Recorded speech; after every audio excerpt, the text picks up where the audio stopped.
মহাবিদ্যালয়ত মই উপস্থিত থাকিলোঁ। আপোনালোকে সকলোৱে দেখিছে অসমৰ মুখ্যমন্ত্ৰী ডাঙৰীয়াই আজি নিযুত মইনা আৰু নিযুত বাবু আঁচনিৰ যি আবেদন পত্ৰ বিতৰণ সেই অনুষ্ঠান কেন্দ্ৰীয়ভাৱে তেখেতে গুৱাহাটীত মুকলি কৰিলে। ইতিমধ্যে আমিও ফকীৰাগ্ৰাম মহাবিদ্যালয়ত উপস্থিত থাকি ইয়াৰ ছাত্ৰ ছাত্ৰীসকলক যি নিযুত মইনা আৰু নিযুত বাবুৰ যি আবেদন পত্ৰ সেই আবেদন পত্ৰ মই বিতৰণ কৰিলোঁ।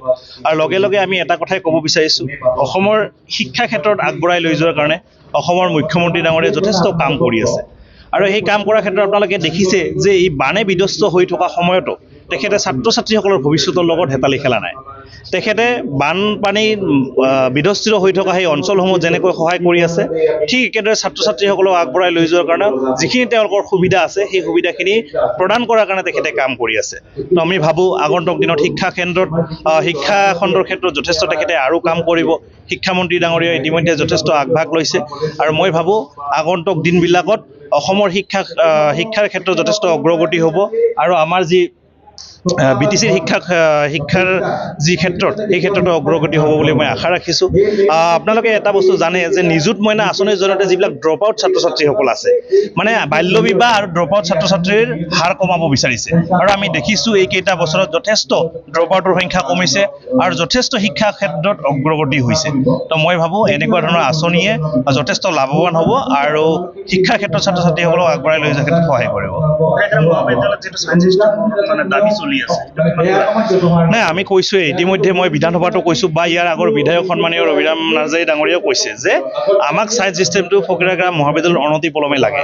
ইয়াৰ পৰা মই পোনে পোনে আকৌ দিছপুৰলৈ গৈ আছোঁ। আজি মুখ্যমন্ত্ৰী ডাঙৰীয়াৰ লগত এটা কথা লৈ কিবা আলোচনা আছে আমাৰ, তাতে মই আকৌ এবাৰ ক'ম যে যিমান সোনকালে পাৰে ফকীৰাগ্ৰাম মহাবিদ্যালয়ত ছায়েন্স ষ্ট্ৰীমটো আমাক দিব লাগে। তাৰ লগে লগে এই অঞ্চলত থকা যিবিলাক আমাৰ হায়াৰ ছেকেণ্ডেৰী আছে, হায়াৰ ছেকেণ্ডেৰীবিলাকতো ছায়েন্স ষ্ট্ৰীমৰ ব্যৱস্থাপনা কৰিব লাগে বুলি শিক্ষামন্ত্ৰীক ইতিমধ্যে মই জনাইছোঁ। আজি মুখ্যমন্ত্ৰী ডাঙৰীয়াকো জনাম। তাৰ কাৰণে যি যাৱতীয় ব্যৱস্থাপনা কৰিব লাগে আমি কৰি আছোঁ।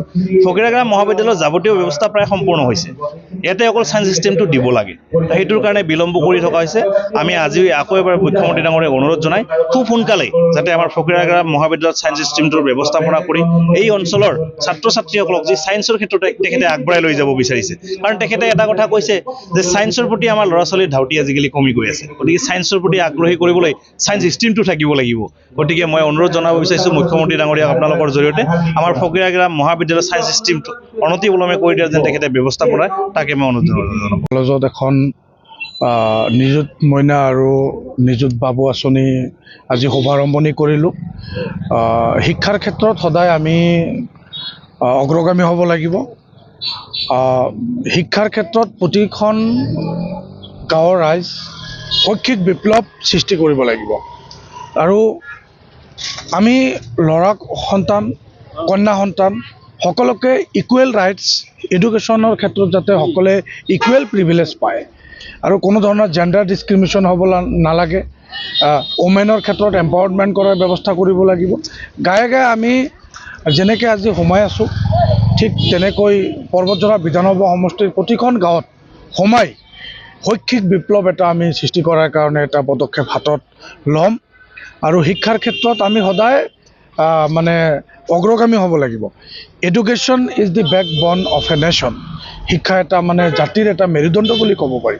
গতিকে সেই হিচাপে আমি সকলোৱে ছাত্ৰ ছাত্ৰী যাতে শিক্ষা দিব পাৰোঁ, আধাতে বিদ্যালয় সমাপ্ত কৰি যাতে বিদ্যালয়ৰ পৰা ফালৰি কাটি নাযায়।